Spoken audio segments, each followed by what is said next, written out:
παράθυρο μου στέλνω 1, 2 και 3 και 4 φίλια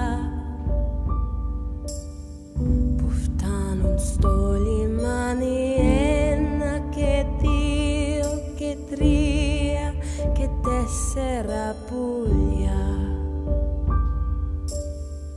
Πως ήθελα να έχω 1 και 2 και 3 και 4 παιδιά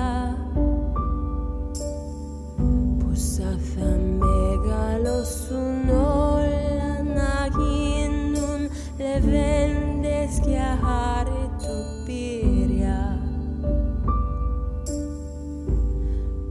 Όσο κι αν ψάξω δεν βρίσκω άλλο λιμάνι τρέλι να με έχει κάνει όσο το Πειραιά.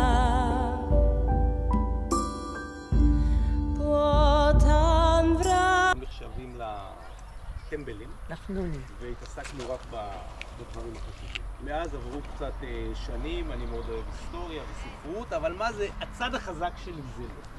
אז איך הגעתי בכל זאת לסיטואציה הזאת? γέμιζε από παιδιά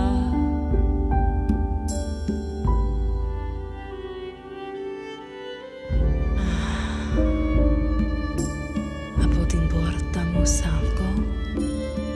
δεν υπάρχει κανείς που να μην τον αγαπώ και σαν το βράδυ κοιμηθώ ξέρω πως θα τον ονειρευτώ. Πετράδια βάζω στο λαιμό και μια χάνδρα φυλαχτώ. תאמינו, אבל העיר הזאת זה עיר בירה. אתם מאמינים? בירה של המחוז. בירה של המחוז, בויאטויה, משהו כזה. בויאטויה.